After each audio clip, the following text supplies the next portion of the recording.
What's up, and welcome to the Crude Oil Podcast, a weekly uncensored Edmonton Oilers podcast with your hosts, Sean and Greg.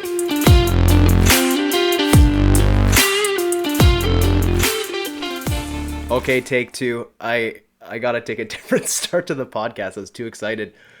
Sean, we're through 3 games already.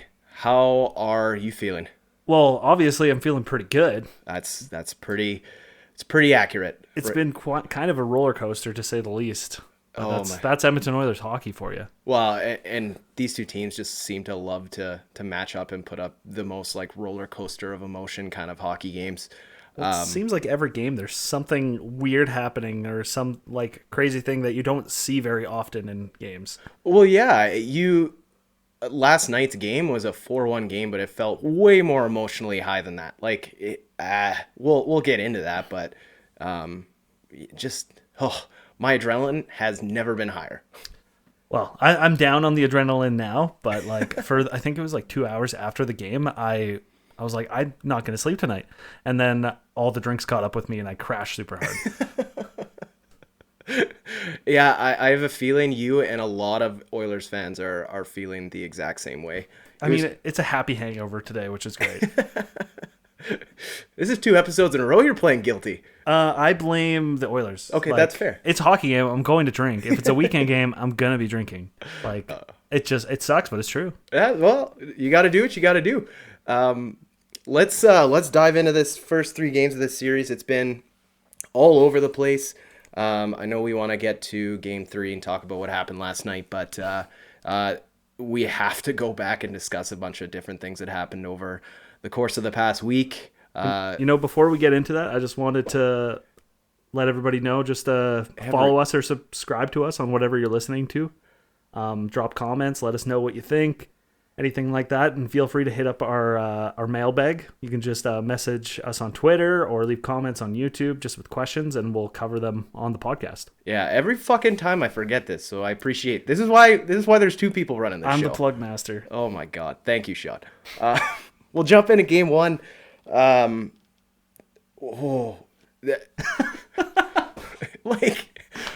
just having PTSD going back into this. Yeah, just don't look at the box score when you see like Flames goal, Flames goal, Flames goal. You're like, oh god. So honestly, and answer honestly, in the first 10 minutes, was there a point where you're like, fuck this, let's go to game 2?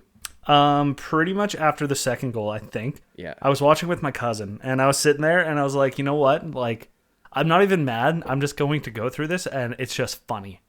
Because I was like, how do you do this? It's kind of entertaining. If it wasn't my team, I would just be losing my mind laughing. Yeah, I was fully ready for the Oilers actually to come out and have a hot start in game 1. Well, that's what I was expecting, and I've never seen them come out that flat before. Like, that was next level bad. Yeah, the first 2 goals, and then they got the third, and I was like, oh shit, this is going to be bad. At that point, I was starting to weigh my options whether or not I wanted to, continue watching or just like kind of PVR it and then just fast forward for the rest of the game. But honestly, as soon as McDavid scored that first goal, I was back in. I know a lot of people because I was talking to some people and they had turned off the game, and I was very disappointed. Either it was the 3-0 goal they turned it off, or 5-1 or 6-2. They were just like, yeah, that's enough. So that's a faux pas, right? I'm not crazy. Like, if you turn off a game in the playoffs, like that's a no-no, right? In my opinion, if you're going to be a hardcore fan, yeah, you can't turn off the game. But okay. Like, if it's regular season, I might do that because I'm like, well, I got to go mow my lawn or something like that. Literally, I don't have time for else. this. I got to go shovel my driveway, so I'm not watching this. But it's the playoffs, man. I clear my schedule for hopefully the next 2 months before these games. I tell people, I'm like, hey, I'm busy tonight. I can't do anything. I'm watching the hockey game. You can watch with me, or you can go do your own thing by yourselves. Yeah, I know. Yeah, so they came out of it like down 3-1 after the first period, and I was like, you know what? That's a huge win. Like, that could be something that they could have easily been down a lot more. Well, that was just a classic Oilers first period. Just abysmal effort all around. Mm-hmm. And I don't know, like, our defensive coverage is just horrendous sometimes. Yeah. Like, I think part of it, I just watched the highlights and I've already blacked them out of my mind because I just don't even want to think about it. The Lindholm shot, Like Smith should have had that one for sure. Yeah. Mangiapane, that's the one I don't think he should have had. That was 100% defensive gaff. That was from Backlund behind the net, just out to him for the tap in. Mm-hmm. And then the Brett Ritchie shot he should have had too. Yeah. So like obviously Smith was having a tough time. But we'll get to him later in games 2 and 3. Yeah. But yeah, going into that second period, like they even came out in the second period flat. They got scored on another 45 seconds. Yeah. It's like you made a game of it with McDavid, like making it 3-1. And then you come out in the third. It almost felt like shades of that overtime where they like make it feel good and then they take it all away again. So like for me, it got to a point in the game where like I'm not fucking watching this as a fan anymore. I'm trying to analytically try and figure out what is going on. And I think the biggest thing that I noticed in game 1 is that the Oilers are playing a team that had a completely different forecheck. The Oilers' defensive zone coverage is based off of a zone coverage, tight point coverage for the wingers. So they kind of just hang out there traditionally. But they've played teams who've had defensemen that sit back. But with Calgary running a 2-1-2 forecheck with a very active back two, like how many of those defensemen snuck up in the play and got those like inset point shots? I think Mangiapane scored one. Granted, he's not a defenseman, but like they have that F3 sitting in the slot and nobody's watching him. Yeah, I think that's always been a struggle with Edmonton. As soon as like one of the defensemen activates to come down, yeah, like the wingers, like you said, they're kind of playing just like a box style. They're not playing a man style. So he just goes in and they're like, oh, well, I got to stay here. And it was like, oh, wait, you're covering nobody. What are you doing? Yeah. But I think I do agree with you that the forecheck style and even the defense style really threw Edmonton off because they just played an entire series playing against 1-3-1. Yeah. And now they're playing against a more aggressive forecheck and they just weren't ready for it. Yeah, you could tell that they were struggling with just the switch up in strategy. But, Bouchard gets the next goal to make it 5-2. And it's like pulling you back in as a fan again. And it was just enough for Tkachuk to score again. It's like, Jesus Christ, can we get one, please? Well, this is what I meant by the roller coaster, where it's just like ups and downs, ups and down.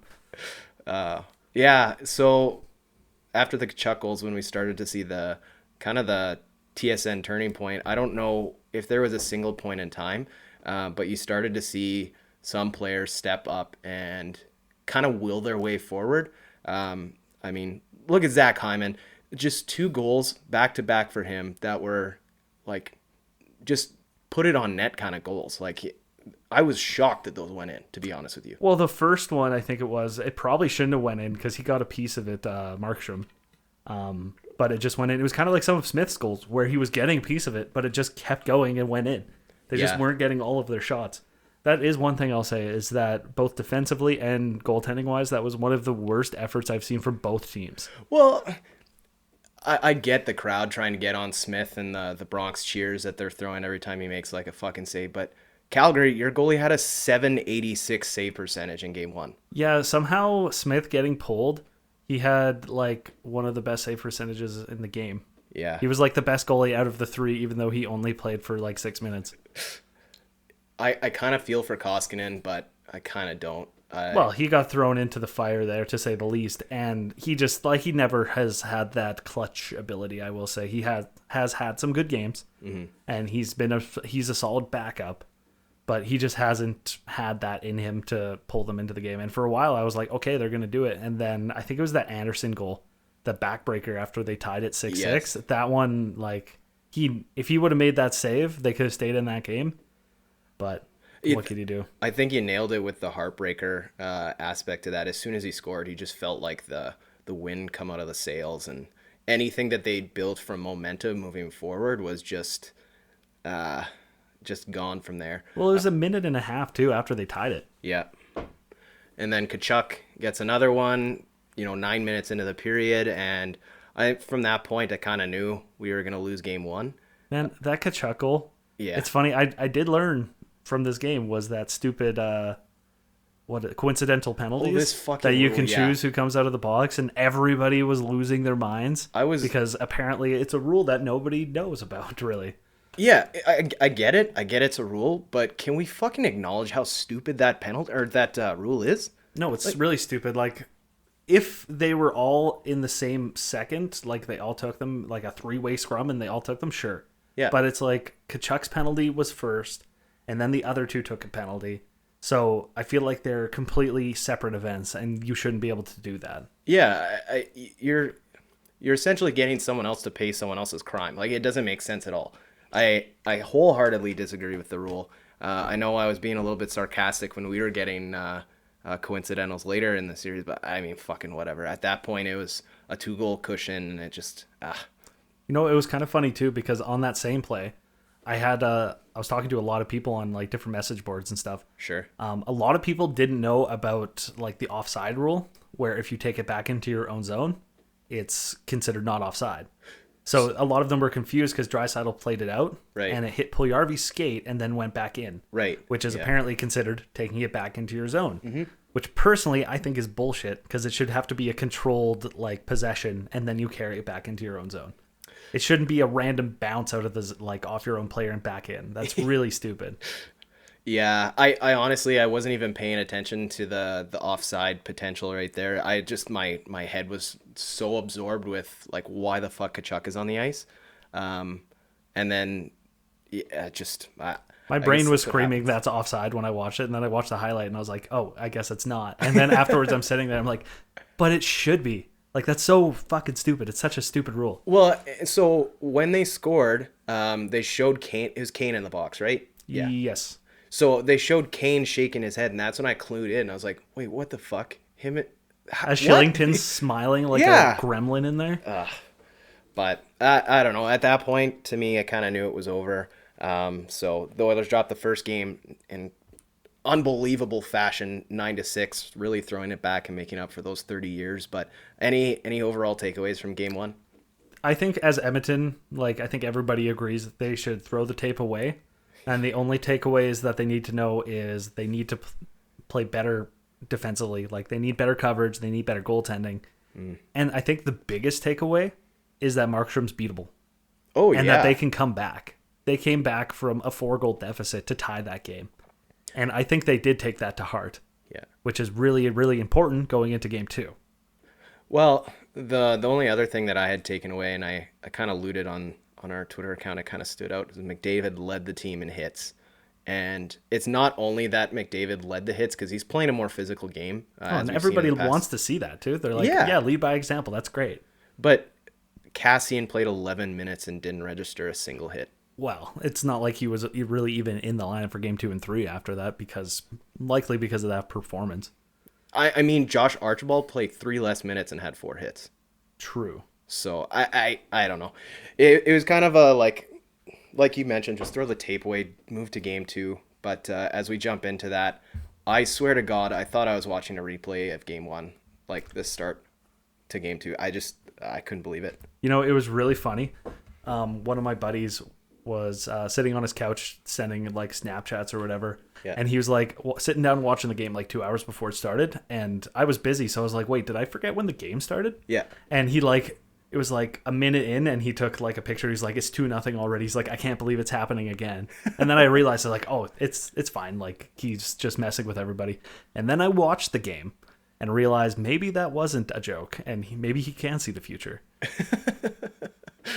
Yeah, I was scared for a second, but I was like, let's just see. I wanted to see the rebound, because I know after a game, well, it took more than 1 minute to score 2 goals, which was the biggest difference for me. True, it took 6 minutes this time. But there was no timeout called. I wanted to see how they bounce back. And I mean, they cut the lead in half 7 minutes later with Duncan Keith. And so that's when I started to realize, okay, this is a different performance. And this is a completely different game for this team. But can we quickly talk about those 2 Flames goals? Sure, yeah, like the Michael Stone one, that's the one where Hyman broke his stick blocking his shot. Yep. And then I don't want to blame him, but his indecision to get the stick from the bench and like be involved in the play, he went back like twice before he actually got a stick. And by the time he got a stick, that's when Stone took like 2 shots in a row or whatever. The second one went in. So I had this. Yeah. Sorry, I'll let you finish your point. No. My point was just like, I don't know if it's because he went to the bench and they didn't have a stick ready for him, which goes back to, I think it was your plus a couple podcasts ago where you were giving the support staff the plus for having that stick ready. And I was kind of wondering if that was what had happened, or if maybe Hyman just like committed close to the bench and then turned back around because he didn't see a stick ready, and then it kind of just got lost, and he probably should have just stayed in the play anyways without a stick. But anyway, you were going to say something. No, I'm glad you finished your thought, because that's what I was going to ask. Like, I don't know what kind of went on there. That goal in particular, though, there's some blame definitely to have on, like, what are you doing with that player with a broken stick? But Nuge, pal, like, if you're going to block a shot, go all the way fucking down. Like, you go back and you watch that second shot that Stone got off, and he takes a half-ass knee, like, down to the ice, and it goes straight under his knee, and there's no fucking chance for he blocked the first one, right? And then it bounced off of him and right back to Stone, and then he shot it again. But that might be, he needs to maybe work on positioning his blocks better so the rebound doesn't bounce right back to the guy who just took the shot. Maybe absorb the shot a little bit more. But I know it's kind of in the moment, and I'm sitting here on my couch saying all this, but still. Well, even when you flip to the second goal, like, I get that Mike Smith kind of bobbled it on the first shot, but, like, where the fuck was everybody else? You mean Evan Bouchard, who was 6 feet away, sitting there, like, staring at the puck, wondering what's happening? Yeah, I feel bad because there's a guy that responded to our comments from game one, and he's saying how Bouchard was so terrible, and I was trying to defend him, but, like, I thought he struggled mightily defensively, and that goal particularly, like, what the fuck? You know, that pairing is very up and down. Yeah. They're either great or they're terrible, and that goes from play to play. It's not game to game. Because speaking of that, Keith, later on that period, scored a goal. And then later in this game, Bouchard scores a goal. Yeah. And it's like, I want to be mad, and then they do good things. And I'm like, God damn it. Like, Keith had 3 points in this game. Yeah, it's it's a roller coaster on your own defensive lines. The one thing that I noticed just flipping through Twitter is the amount of people coming for Mike Smith's head in the first 10 minutes. I'm like, Jesus Christ. So I've noticed something about our fan base that I think it's a Canadian thing across all markets. But, like, when you're beating another team, like, everyone's like, oh, eat shit, Calgary. Like, you guys suck. And as soon as the Oilers lose and Calgary comes after us, rather than us, like, chirping back, we just turn on our own team. We're just hurt. That's all we are. We're conditioned that way. Yeah. It's like, for so many years, you can't blame other teams when your team sucks so much ass. Yeah. So all I was getting at with that is, like, I think it's safe to say this is a pro Mike Smith podcast. I mean, yeah, I would say so. I'm very pro Mike Smith. Yeah. I don't think you can blame those first 2 goals on him. Not really, no. Like, the first one, yeah, he didn't really have a chance because, like you said, it went through Nuge's knee. The Richie one, no chance really. Maybe he could have handled that rebound a little bit better, but, like, he shouldn't have been in that position to begin with.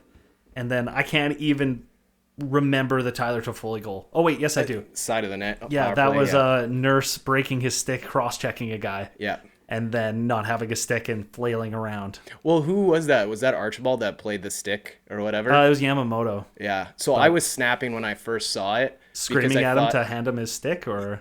Yeah, that first part. And then I saw the stick sitting there. I didn't know it was broken at the time, but there was a Calgary player that kind of swiped it off to the side. And I was like, that's a fucking penalty. Yeah. But I didn't realize it was broken. Oh, he was just clearing the shot lane. Yeah. Yeah, I understand a lot of people were complaining, like, Yamamoto, you should have gave Nurse your stick. But I can't even imagine Nurse holding Yamamoto's stick. It's like holding a toothpick in your hands compared to his regular stick. Plus, it's the wrong-handedness, so who knows how that even, if it would have even helped that much. Yeah, it was kind of just a big clusterfuck of mistakes there. I think what we learned is don't cross-check people so hard or you break your own stick in half. Yeah, that must have hurt. I can imagine. So yeah, they get that. That makes it 3-1, and then Connor McDavid show kind of starts to take off. Yeah, I still have a feeling that first goal should have counted, the goaltender interference. Oh yeah. Like, I understand it, and I will say that I think it's consistent with the way they've been calling, which is if you're in the crease, they're going to call it. So that was okay, I guess. But if McDavid would have scored there on his, like, attempt to cross rather than it going back to Draisaitl on the rebound, then it would have counted, even though he did the exact same thing. Okay, well, there's a first disallowed goal, right? I think we skipped completely I think over that was the 3-2 goal. I think that's after this happened. Okay, So that was the whistle moment. So Yes. this happened, and then McDavid scored, doing the exact same thing, but not losing the puck this time, with a crazy play. If you watch it, he like gets hit by Zadorov, absorbs the hit without falling over, kicks the puck to his stick, passes it to Keith, and knows to immediately go to the net, gets wide open, and scores. See, I think the disallowed loose puck goal came first. The only thing I remember that is because I remember screaming like as soon as he scored that goal, I was like, that one fucking counts. Like, but I wasn't sure if I counted that, was screaming that, because I think I was too, but that's because it was not goaltender interference. yeah, either way, I think just But we could talk about that whistle goal, because I know you want to get to that. Do you want to talk about it now, or you want to save it for later? like we might as well talk about it quickly now. Sure. It's just like it's all it is poor positioning from the ref, and I will say the exact same thing in this game happened to Calgary, where Chris Lee, the ref in question, is sitting in the corner away from the play, and he blows it dead because he can't see it, even though all he has to do is skate 10 feet to the right or to the left, wherever it is, to get to the net, and he can see inside of the net and see the puck sitting there. Well, and It just seems like lazy work. It's like, you're a professional. Figure it out. yeah, how fucking bad do you have to be for Ron McLean leading into the intermission? The first thing he talks about is Chris Lee's poor positioning on the ice. I've never heard Ron McLean be angry before. Yeah. And like, he's good at composing himself, having Don Cherry sit there beside him for years, having to sit there and like bite his tongue to try and not say anything. So that's, you've really got to do something wrong. And then he goes and does it again to Yeah. Calgary. It's just ridiculous. Yeah, it was consistently bad reffing. Well, one half of the reffing was bad, but so Bouchard gets the next tally on the power play. Hey, that's second unit, baby. That's what I want to see. I love to see second unit power play goals. It was late too in the power play, I remember, because I was just feeling so defeated. Kind of just a side note, the Oilers go 1 for 10 in the first 2 games on the power play, and I was pretty discouraged. Yeah. I know Calgary, very aggressive, and kudos to them for being on Edmonton. I know Edmonton tried for that cross crease pass. Let's try that again. To Draisaitl for the one timer. A, Draisaitl's playing on 1.5 legs, and then B, it's just like there were so many sticks in that lane. There's so many interceptions and deflections, so you could really see them struggling. So to see Bouchard just walk up and clap a Bouch bomb through. How did they give him that much time? I don't know. He walked from the point all the way down to the circle and then let it go. I was like, how are you not getting in the lane or something? It must have really caught Markstrom too, because when you kind of watched the shot, it looked like it was waffling a little bit. Yeah. I don't know if it was a little bit of a knuckle puck, but yeah. So that made it a 3-3 game heading to the third period. I was pretty tense at that point.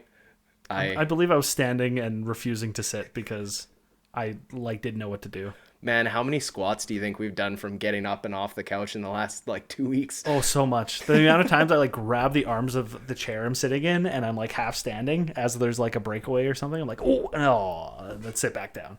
Or I get to stand back up because we actually fucking score, which we did. Yeah, Shorty too.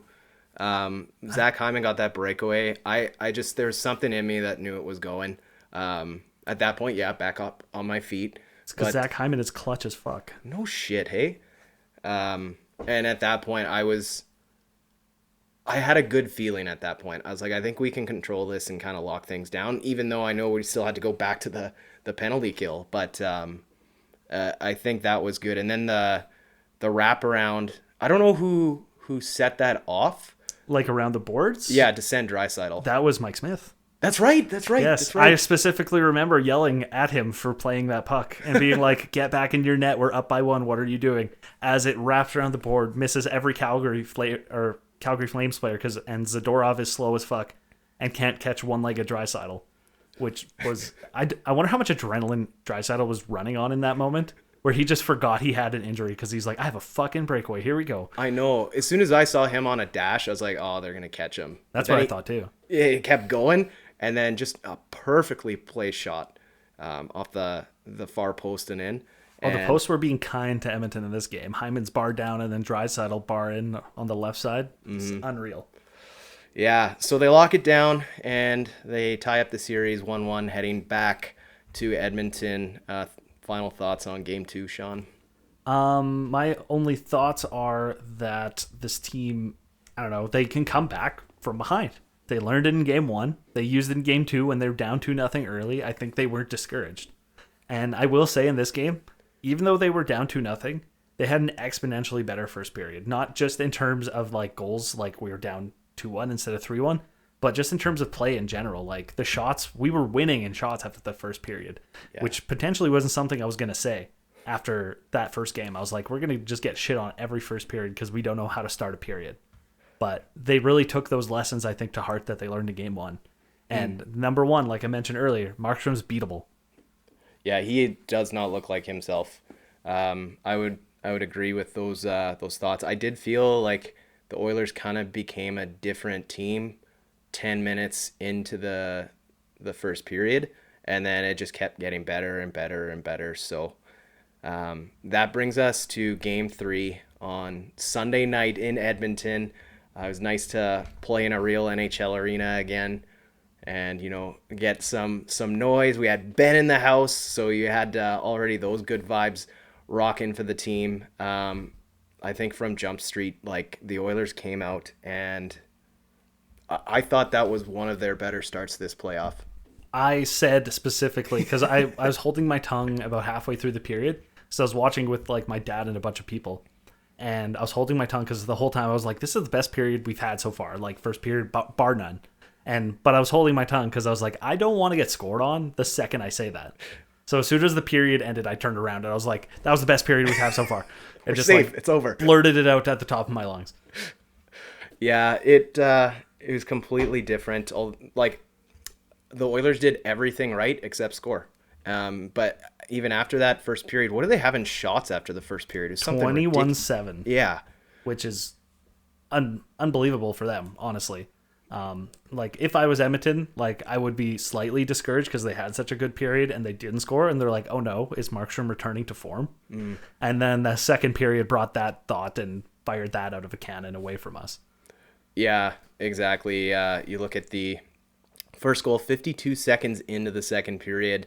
I thought they got underneath the wire on the power play because I'm really hoping they just pad those stats a little bit. But well, I thought it was a power play goal until I saw afterwards, and it's like they weren't, or they got a plus for it, and I was like, wait, how'd they get a plus for that? I thought it was power play. That's so confusing.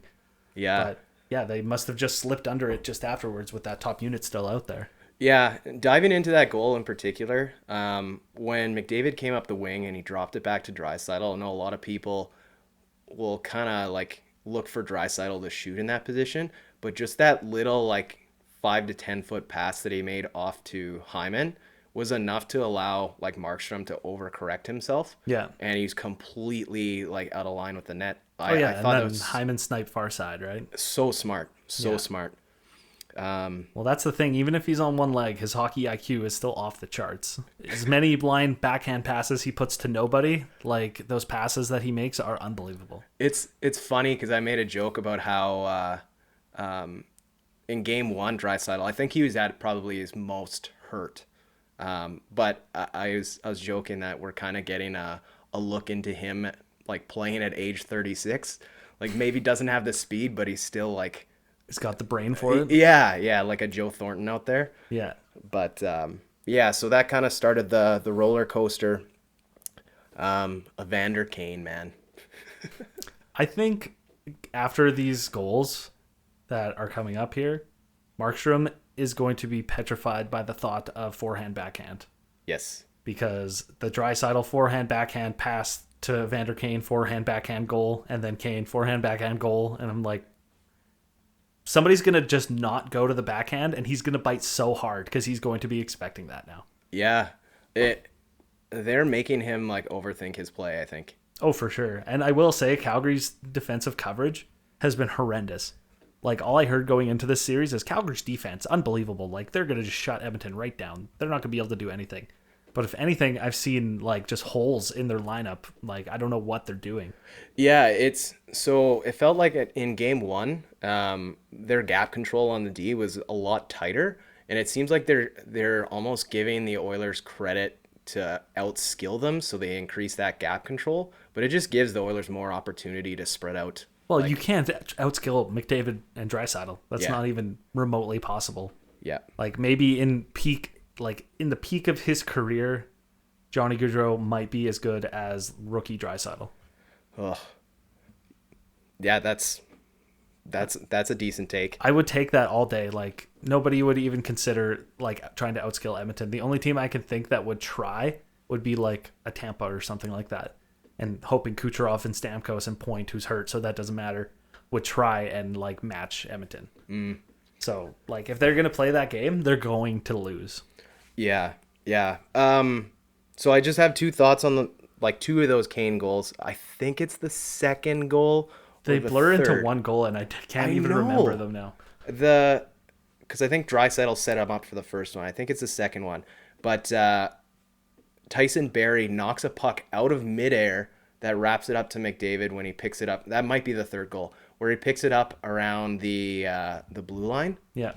The reverse pivot, like with the puck between McDavid's legs, I will watch that over Oh, and yeah, over now I remember and that. over again. That is hockey porn, man. That looked like a soccer play where the guy just like kicks it around to himself or something like that. I couldn't believe what I just watched. I honestly, I think it's a generational thing, because when you learn like to skate when I was a kid, anytime that you have power skating, it was always like, you knew the power skating coach was coming out and you'd get pissed off because you'd never have the chance to touch pucks. Yeah. And now when you teach kids power skating, every single drill comes with pucks, because you got to do it at full speed. Yeah. And like, look at McDavid. That was unbelievable. Hey, let's not forget to mention, so we don't miss it, in the second period, Edmonton was up 3-0. Yeah. That's when Johnny Gaudreau had the breakaway. Oh, where Smith yeah. saved that, and then Kachuk came in, and he just barely got it with the glove and kept them in the game and kept Calgary out of the game. Did not give them any slice of hope whatsoever. Yeah, I don't think Mike Smith had the prettiest of saves. I think there was one there in the third too, where he made a cross crease sliding save, and he like fell over. But yeah, I couldn't believe he stopped that 1-2 chance there. The only thing I was just gonna mention on the Kane hat trick goal, a natty hattie, by the way, which was unreal, and then the fucking celebration to throw your hat. Like the celly where he just takes his hat and throws it. Elite celebration.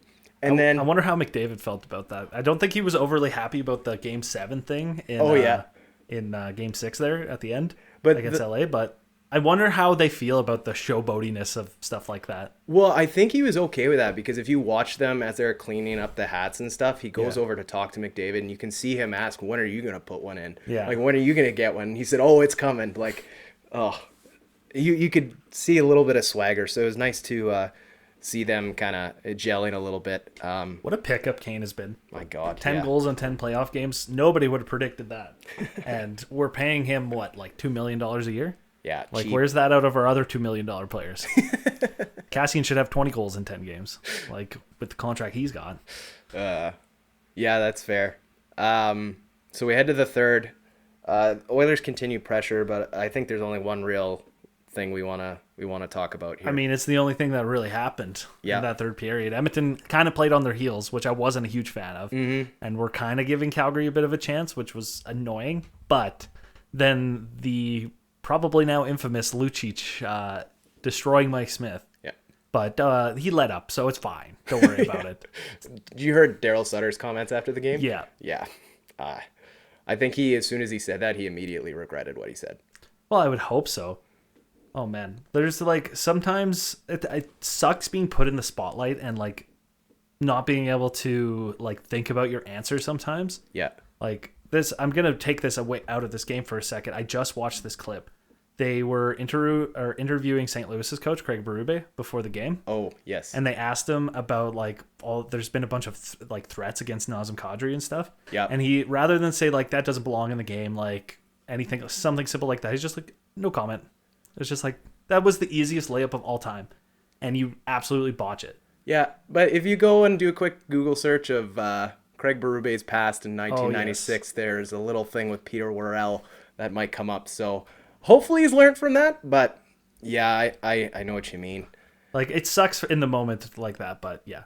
And I don't know, Lucic, I think it was today, his comments or something like I that? have not heard that. Where he's no. like, if I would have tried to hit him, neither one of us would be playing tomorrow, is what he said. Yeah, that's a classic like intimidation answer. Yeah, well, it was like, well, yeah, you're Lucic, and all you can do is hit to kill people, and outside of that, you can't play hockey. So So what's your overall thoughts on that play? I think I do agree that he let up. I will not say that he did not, but I know he's Lucic, but you're still a professional hockey player. You need to be able to get out of the way of that. If you can't get out of the way of that, you're like, oh, sorry, I couldn't stop. Like, then you shouldn't play hockey. Yeah, I know I was waiting after the game to listen to Mike Smith, and I was waiting for him to pull the Ryan Miller, he's such a piece of shit answer, but he kind of just looks surprised.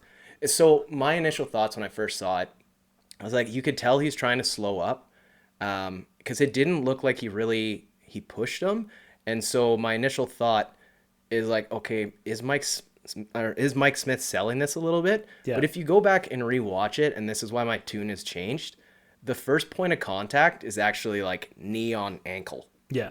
And so Mike Smith has got his knee basically sideways, perpendicular to where Lucic is coming in, and he collides. His knee's going to fold in, and he's going to fall like that. I don't care.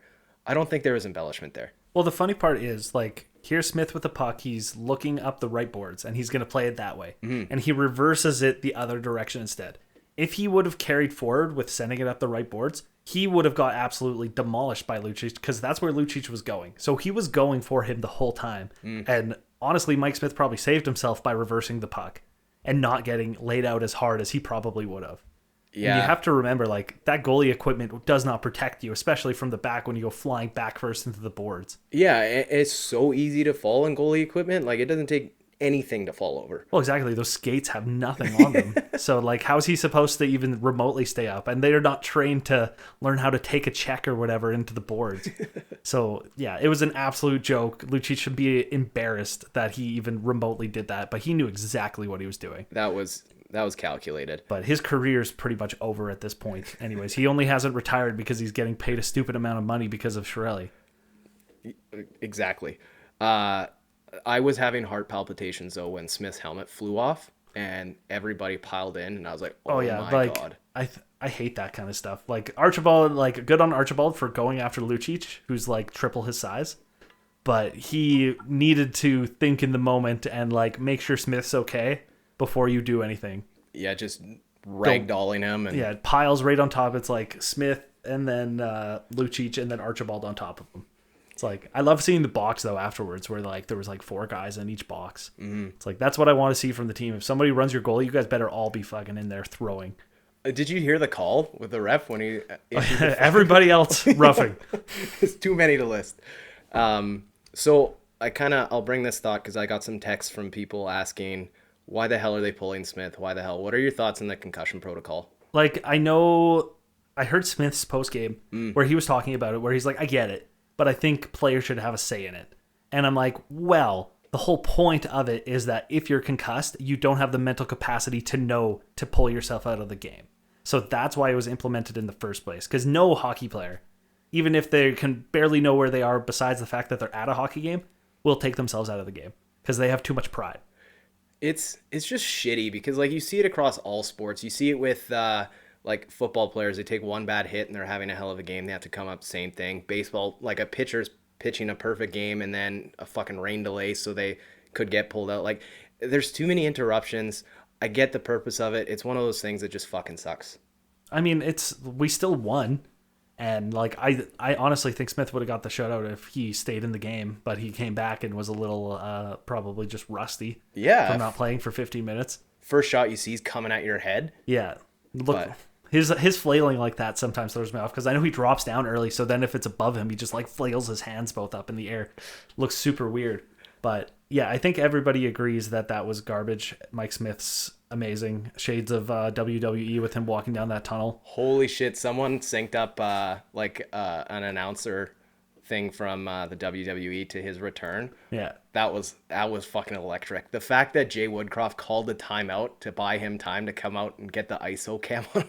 Yeah. What a baller sequence. Oh man. Okay. I don't know if you saw this yet. So somebody posted a clip on the Oilers Reddit that I was looking at, and it was right after that penalty and the power play started. And Draisaitl's in the middle of the ice, so they're playing like everybody's in the corners and Draisaitl's in the middle in the bumper position. This is Lucic penalty? Yes. Okay. So they had just started the 5-minute power play. Draisaitl, right off the face-off, gets slashed in the leg, in his bad leg, by Backlund. Immediately, like, is rotating around, gets slashed by another guy, same leg, keeps rotating, gets slashed by another guy. He doesn't have the puck this whole time. And you see the Flames players look at him, look at his leg, slash it. Clearly, intentionally trying to injure him. It was such a joke and disgusting to watch, especially after their player just ran a goalie too. They've done some dirty shit too. I think it was game 2 where Zadorov went into the corner with Darnell Nurse. Yeah. He was up on the rush, and I slowed it down because it looked funny the way Darnell Oh, Nurse's when he helmet like popped almost up. like felt like he pushed his head into Yeah, the he boards. fucking grabbed his head and shoved it into the gut. Like, it's shit like that pisses me off. But I mean, it's playoffs. Like, it's gonna happen, but it's fucking dirty. Yeah, well, like those ones I like almost understand because it's like heat of the moment. You're throwing a hit and shit happens sometimes. Like he might not have even meant to do that, and it's just kind of like the collision makes his arm pop up and it looks more like that. Like I'm not giving him an excuse, but the slashes are so deliberate on a guy who doesn't even have the puck. Like if he had the puck, I'd almost understand it. But like, he's nowhere near the play, and you're intentionally slashing like his injured leg that you know is injured. Like it's just so annoying. Yeah, no, I didn't see that at all. I also wanted to, I'll show you the clip after we're done here, but the other thing I wanted to talk about that me and my dad were watching in the moment and we're super pissed off. It was the first period of game 2. Matthew Tkachuk hit Kulak and like absolutely rocked him. And to me, anyways, when I watched it, the elbow. It looked like he elbowed him straight in the face and ran him into the boards. But nobody talked about it. And I don't know why I didn't see anybody talking about it. He was tied up with someone and he kind of slipped out. His head kind of slipped out and his like elbow on head straight. Yeah. Yeah. And they're like, oh, what a hit. I'm just like, what do you mean? That looked disgusting. Yeah. I think there's been like, and we sound like homers, but I don't think there's been anything egregious that the Oilers have done that hasn't been like penalized for. I mean, if you ask Flames fans, like blah blah blah. But, oh yeah, the fucking refs are against them. Blah blah blah. Yeah, yeah. But I don't know. Like I'm pretty sure in game 2 I saw McDavid like elbow a guy. Like he just did his typical like kind of chicken winged him, and like like they probably could have called that. And there's the little things. Yeah. But they're not like egregious, like seemingly intent to injure plays or anything like that, or not incredibly dangerous. Like getting elbowed in the face sucks, but it happens sometimes. Yeah, no, I don't know.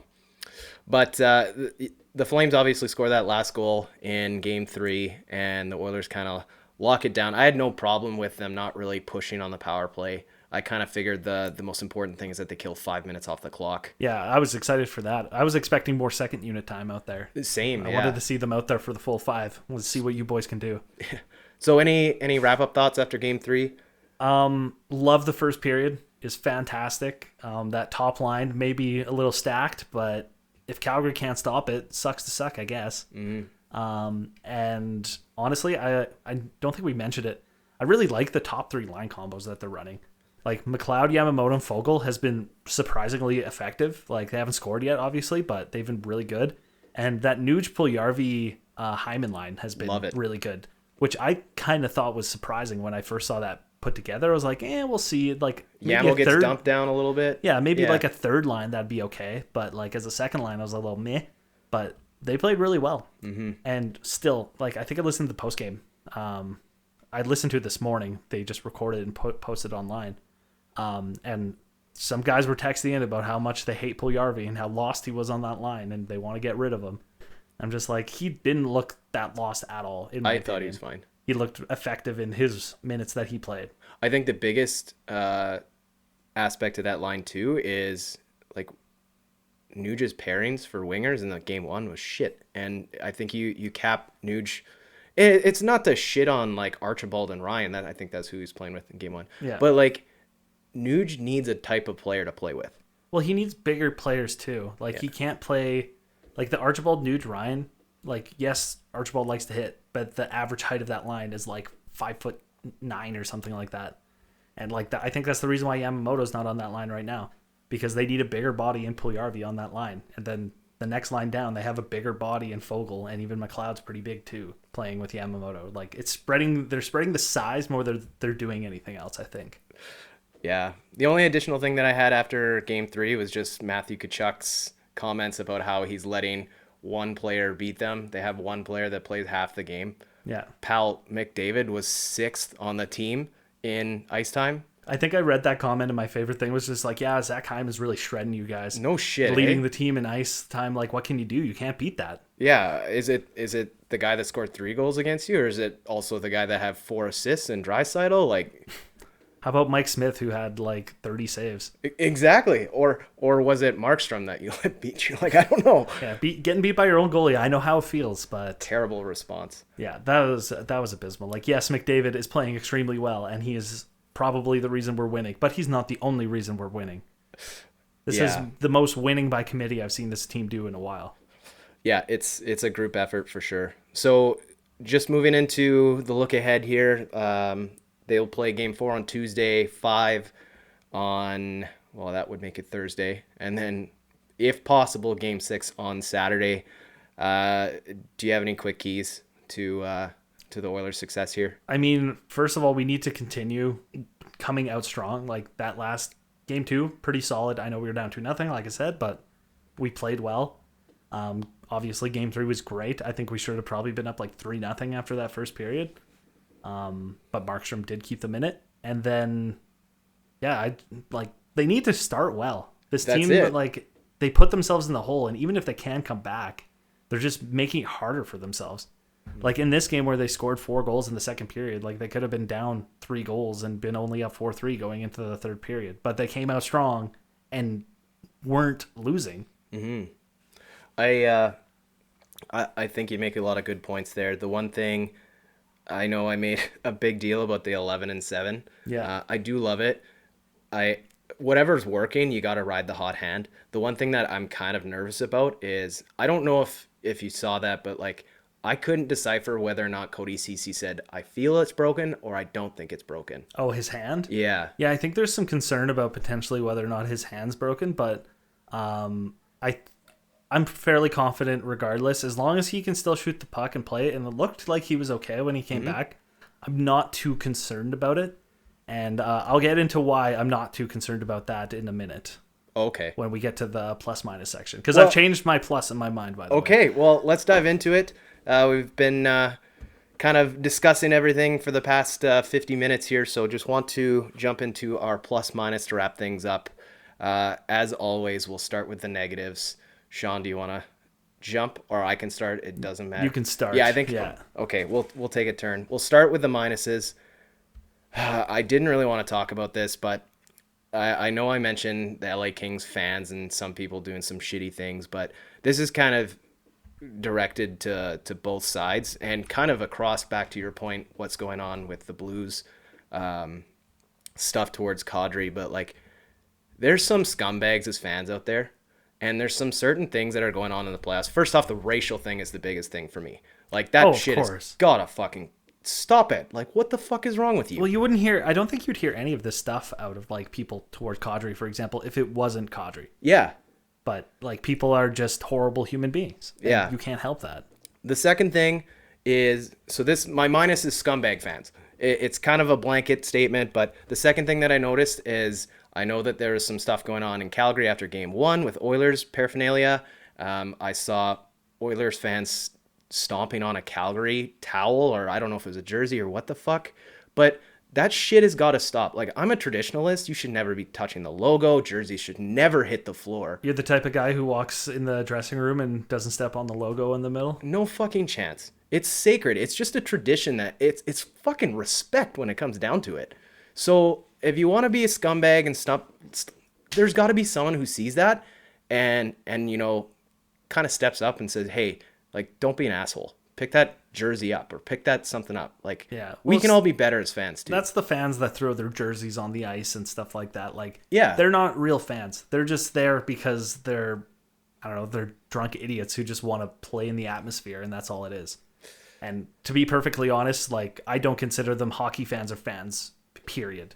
Especially of my team. If I see somebody do that, they're like, instantly, I don't even treat them the same as a person. It's like, if you feel that way about anybody or anything, like, it's just a joke. Yeah. At the end of the day, everybody needs to remember it's just a game. Right. These people are getting paid for it. We're watching it for our enjoyment. If you don't like what's happening, don't watch. Yeah.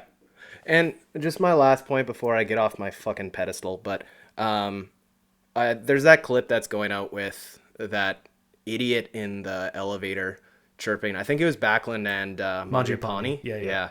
Like, dude, shut the fuck up. If you have no ability to control how the series goes, don't fucking talk like you can make a difference in the game or tell like an NHL player what he needs to do. You know what? We sit here and we chirp players, we chirp teams, we say who's playing bad, who's playing good. This all goes on Twitter. This all goes on a platform. You know who's not fucking paying attention to those things? The guy's making millions of dollars to play a game. And I get being a fan. I get being passionate. There's probably some alcohol involved in it. So kudos to Mangiapane and Backlund just kind of take it in stride. But, man, I just don't understand it. Like, if I were to run into them, for example, after the game, even if it's for a team I don't like, I'm going to treat them still like people and be like, hey, exactly. like, can I get a picture? You guys are professional athletes. That's so cool. And like, yeah, you had a tough game. Maybe you'll get them next time or something like that. Like, treat them like people. Yeah. Don't treat them like they're just a toy for you to yell at. Yeah. Which is, I feel, what people do, because they're sitting in the stands, banging on the glass, acting like they're animals in a cage. And it's like, no, they're still people, man. Yeah. That felt like a lot of negativity getting off my chest, but we can all be better, myself included. So I'm done. Sean, your minus. My minus is the reffing, and more specifically, the Game 2 reffing and what the NHL has been putting out there. It's like, Chris Lee, horrendous officiating all game.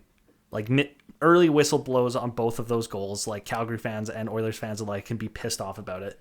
And, like, essentially it's a wash. So I'm not even mad about it, because I'm like, at least they called it against the other team. So he's consistent, at least. Consistently fucking in the terrible. worst way, yeah. Yeah. And, like, the worst part of it is we're in round 2 of the playoffs. So what is there? Like, there's how many refs are in a game? 2? Yeah. So there's 2 refs in each game. So there's 8 total refs. These are the best 8 that they have. And this is what they bring to the table. Yeah. It's just embarrassing. And the NHL needs to look inward. And, like, I know I've heard it before, and I wholeheartedly agree that they need, like, there is no, like, union or overarching board that reviews reffing. Refs can't get fined for making shitty calls or anything like that. And there needs to be something watching them and making sure that they do their job. Because if I were to do that at my job, I'd be fired in a fucking second. Yeah, there's no, hey, next time you do this, or, hey, you have to make it up to this team. Yeah. It's like, oh, you did that for that client? Oh, you better do it for that guy too. Just keep it even. Yeah. It's just horrendous. And, like, it's honestly embarrassing. Because, like, I think we talked about this before, but I know I talked about it with my dad on the weekend. Is like, 5 years ago, did you really ever hear refs you suck chants to the degree that we get them now, where every single fan base is chanting it like 8 times a game? Like, it's such a joke. Yeah, I agree with you. I feel there's a lot of areas, how do I say this politely? There's some markets where they over chant that chant. Just for a little bit, a lack of hockey knowledge. It might just be hometown biases, but I agree. Like, the overall performance of reffing has just been. Ugh. Well, it's just the inconsistency of everything, where they'll see a hit to the head or a boarding call or all these things that are more like judgment based, and then they'll not call 8 cross checks in a row, and then they'll see 1 cross check and call it. Like, where it's just a light little tap or something like that. And it just doesn't make sense. I just want consistency. Yeah. And I just want you to be competent. Like, I don't know what competent is. If it's like 80% accuracy or something, sure, that's fine. But it feels as hell like it's only like 50 to 40% accuracy, which you're flunking out of every class you've ever been in if you have, like, marks like that. It's, I don't know. Me and another buddy had talked about starting a podcast where we just review reffing for games. and then give them like letter grades based off of the games. Because that's how like gross it was getting. We were watching, we were like, why is nobody talking about this? This is so stupid. That's actually like probably a niche hole that you can fill. Yeah, spin-off idea. All right, I'll jump into my plus. I just have 3 words. Zachary Martin Hyman. He's a steward in the Jewish community. He's a 3-time published book author with a 4th on the way. Great books, And great books. Great books, yeah. I read them every night before bed. But he has been an absolute horse. There is nothing I love more than watching him take the puck and like just fucking skate circles in the opposing team's end. Is it controversial to say that he's like the heart of this team? I don't think so. Hot take. I said he's Ryan Smith, but with more skill. Yeah, the second coming of Ryan Smith. I think he's better. Maybe lacking the deflection skills, but better in every other way. A little bit better, with the missing teeth and stuff. But yeah, I don't know. I love watching him play. He's always a consistent player. He brings it every night. Yeah. I know. I didn't really know what we were getting. My brother is a gigantic Leafs fan. And I remember when they signed him, I just texted him. I was like, look, what are we getting from Hyman? And I shit you not, he told me, he's not going to put up a ton of points, but you'll fall in love with him from his first shift. And he did both instead. Exactly, yeah. But anyway. Leafs fans, this is what second round Zach Hyman looks like. I know you never got the chance to see it, and sucks to suck, I guess. But this is what you're missing. That's cold. It's just honest. Sean, your plus of the week. My plus is to the Oilers medical staff for whatever the hell they're doing to Draisaitl and Nurse and any of the guys who are nursing something on the team, because Draisaitl looks like he's got 3 legs instead of 1 out there. It's crazy. Yeah. He doesn't look like that last game. He was flying more than I've seen him skate like all season. I'm like, this guy's got a high ankle sprain or something. Like, how is he even playing right now? It's mind-boggling. I've got a few friends that I've coached with that are involved in the Oil Kings medical team. And so they've worked with TD Force a lot with the Oilers training camps and stuff. And they cannot say enough good things about him. Well, like, he's always the first guy on the ice, even if it's the other team's player getting injured, right? Like, they bring it every game. This team needs it. The only thing I will preface all of this with saying is that nobody condones the overuse of any of this stuff. If they're like popping them full of pills and stuff, that's like a joke and gas. They should stop. I'm hoping they do it in a very safe manner. And I hope that's what they're doing. Yeah. Because there's been too much of that in the NHL, and there's been a lot of negative things that have come of that lately. And I know that's a concern. Like, I think it was Robin Lehner talking about it. Yes. Where he was like, yeah, they're forcing me to take things I ddidn't even know what I was taking. So, like, I certainly hope and I trust that they are not doing something like that. Yeah, I would agree. That's definitely a good caveat to add there. But that just about does it for... This is episode 5 already. Look at us go. Yeah. The Oilers will play on Tuesday night with a chance to take a 3-1 series lead heading back to Calgary. I'm pretty stoked. I think Rogers Place was a goddamn karaoke bar yesterday. The fact that they had 5-10 minutes to like sing songs while they're cleaning up the hats. Just kudos to the PA people playing the music and stuff. Like, great job. Yeah, no kidding. Anything else, Sean?